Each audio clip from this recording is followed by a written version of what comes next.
Let's go to the next, that is mind mapping. Mind mapping तुम्हाला तुमचे textual passage आणि non textual passage असतो तिकडच्या question मध्ये एक 3 मार्क्स साठी येतं. किती मार्क्स साठी येतं मुलांना? 3 मार्क्स साठी. ठीक आहे, 3 मार्क्स. आता हे 3 मार्क्स मिळवणं खूप इझी आहे. 3 आउट ऑफ 3 मिळणार तुम्हाला. फक्त आयडियाज काय करायचे, प्रेझेंट करायचे त्याच्यामध्ये. आता माइंड मॅपिंग काय असतं की तुम्हाला एक विषय दिलेला असणार. काय दिलेला असणार? एक विषय दिलेला असणार. आता तो विषय समजा आपण इथे घेतलं माइंड मॅपिंग. काय करूया आपण? Mind mapping. तर तुम्हाला एक मेन थीम दिलेली असेल. आता समजा ती असेल सोर्सेस ऑफ एंटरटेनमेंट. काय असणार आहे ती? Sources of entertainment.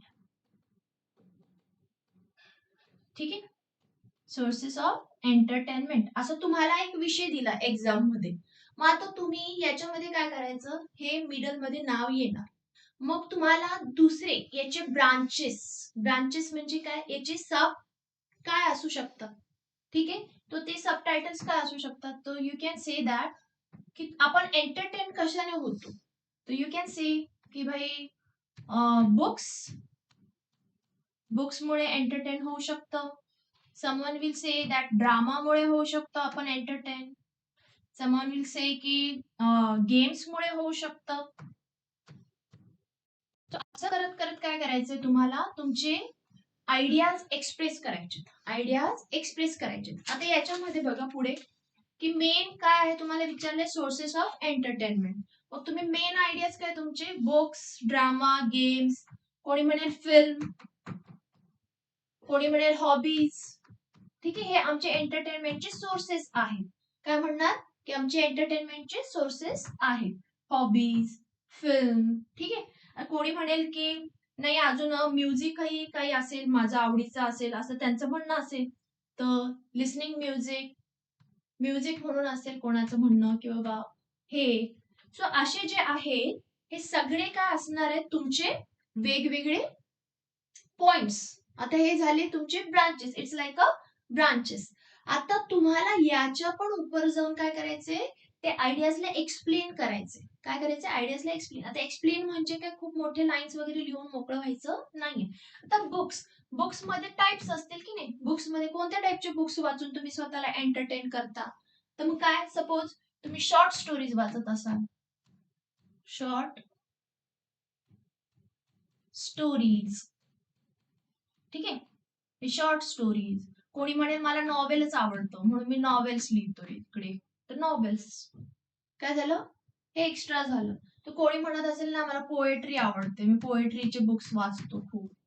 सो तुम्ही काय करताय, हे आयडिया एक्सपांड करतात. ठीक आहे, आता ड्रामामध्ये कोण म्हणेल ड्रामामध्ये मला काय आवडतं, ड्रामामध्ये मला सोशल याच्यावरती गोष्टी आवडतात की बाबा सोशल ड्रामा असू शकतो किंवा कॉमेडी असू शकतं. ठीक आहे, कोणी बोले कॉमेडी आवडते बाबा ड्रामामध्ये, तर तशा प्रकारे हे होणार. ठीक आहे, मग कोणी म्हणेल गेम्स मध्ये मला इंडोर गेम्स आवडतं. तर तुम्हाला काय करायचंय ना, हे आयडियाज इंडोर गेम्स. ठीक आहे, कोणी म्हणेल मला आउटडोर गेम्स आवडतात, तर you can write here outdoor games. ठीक आहे, हे तुम्हाला समजवण्यासाठी मी एक एक्झाम्पल दिलेला आहे. तो माइंड मॅपिंग काय असते की तुमचा डोक्यामध्ये जे जे आयडियाज येतात त्याच्याशी related that you can write. आता म्युझिक मध्ये काय की सिंगिंग, तुम्हाला गाणं म्हणून आवडत असेल गाणं म्हणणं, तर यू कॅन राईट सिंगिंग. तुम्हाला वाटत असेल की भाई मला इकडे लिसनिंग म्युझिक आवडतं, मला गाणं ऐकायला आवडतं म्हणायला आवडत नाही, लिसनिंग म्युझिक सॉन्ग चालेल असंही लिहू शकतात तुम्ही. So this is. आता हॉबीज मध्ये काय, कोणी म्हणाल मला पेंटिंग करायची हॉबी आहे, पेंटिंग्स. कोणी म्हणेल मला ड्रॉइंगची लाईक डान्सिंगची हॉबी आहे. So these are the things. ठीक आहे, मग फिल्म्स मध्ये पण तुम्ही अजून दुसरं काय असेल तर तसे गोष्टी लिहू शकता. सो यालाच काय म्हणतात ना मुलांना, लाईक माइंड मॅपिंग. काय म्हणतात त्याला? Mind mapping. Like thriller,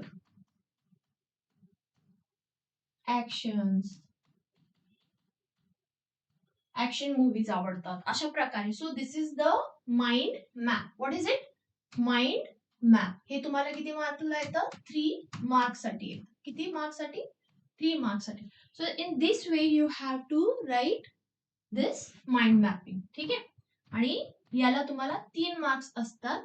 so असं तुम्ही एक्सपांड करत गेले तर हा तुमचं पूर्ण माइंड मॅप बनून जातो. तर आपण एक इन्क्लूड केलाय याच्यामध्ये 2025चा असेल किंवा 2024चा असेल. Let's see what is it. Okay, it's a 2025. केव्हा विचारलाय हा? 2025 ला. तर बघा, prepare a mind map on effects of music on human life using your ideas, thoughts, concept to illustrate. So आता इथे काय? Effects of music on human life. हे सगळं ना मुलांना तुम्हाला पेननेच लिहायचं आहे.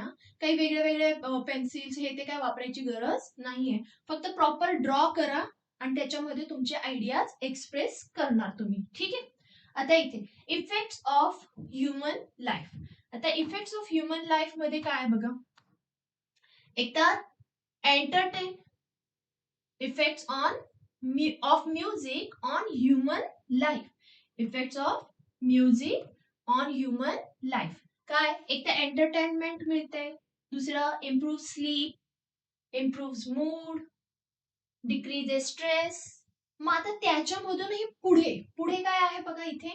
एंटरटेन म्हणजे काय? Sound body, good health, decreases stress, gives peace of mind. इकडे it improve sleep, then it decreases pain, improves mood, gets enjoyment and energy.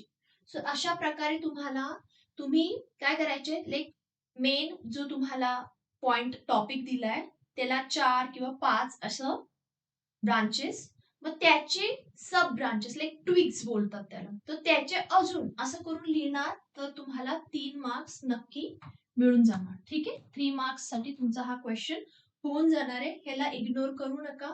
तुम्ही सॉल्व्ह करा, तुम्हाला मार्क्स नक्की मिळतील. नाहीतर तुम्हाला येत नाही असा विचार करून तुम्ही त्याला सोडू नका.